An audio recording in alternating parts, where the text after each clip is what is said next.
Farzad, you are listening to Not a Surf Live at the National. They're talking about their quarter century in the music business, the highs, the lows, the reinvention, the tenacity, the grit, the hustle.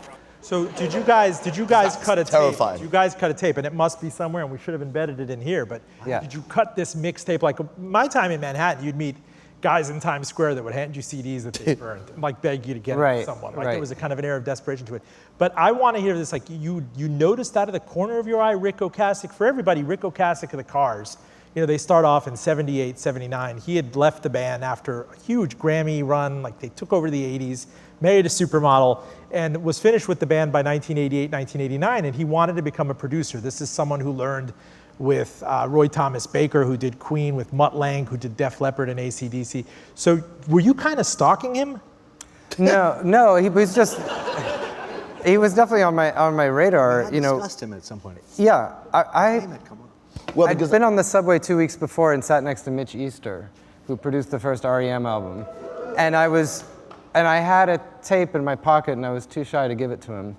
And I promised myself that the next time I saw somebody that I should give it to, I would.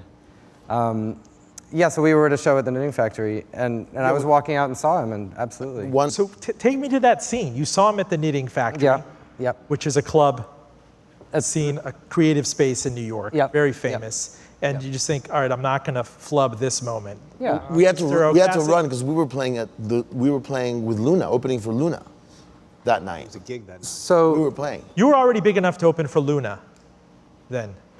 Nah. They weren't really. Nothing. No. So how did this happen? Or on 17. Yeah. Well, so I noticed him, and also, Ira just joined the band, so we're trying to like get something going so that we can keep him. Yeah.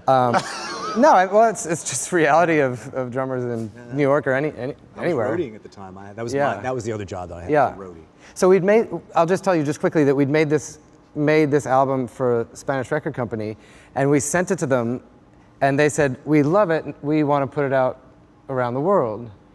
And they didn't have any distribution anywhere outside of Spain, so we're flattered, but what do we do now? We couldn't do it. So, but it felt like a finished record, so I don't know if that helped me feel like,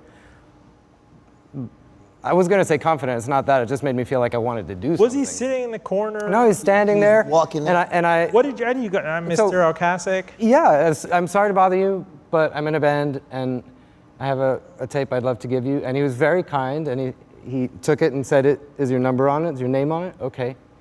And did you ever expect to hear from him? It's such an almost famous-like anecdote. I dined out on that for 2 weeks. Telling people that I'd given it. I never thought I'd hear from him. Matthew called me up. He's like, "Dude, I came home and there's a message." Hold on. I heard the legend in New York is Matthew had a voice answering messages.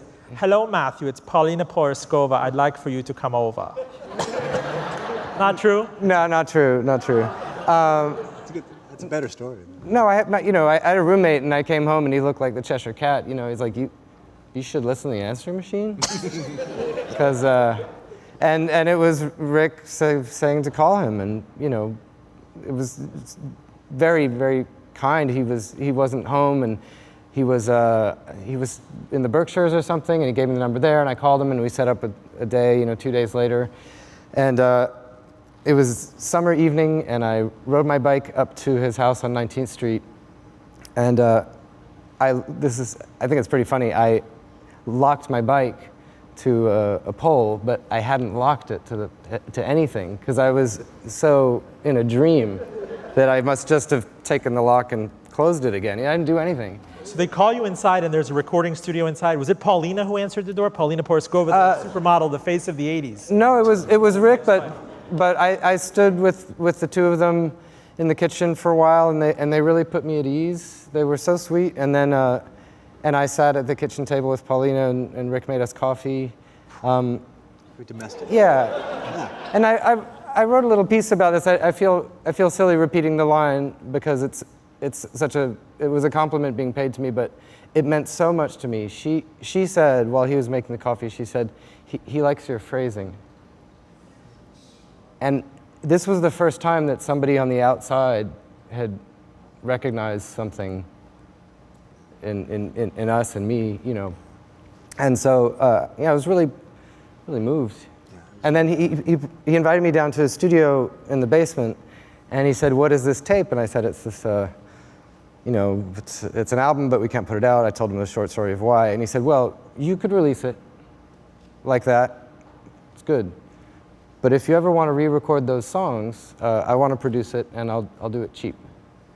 And I said, "Well, in fact, we have this new drummer we're really excited about. We want to remake it."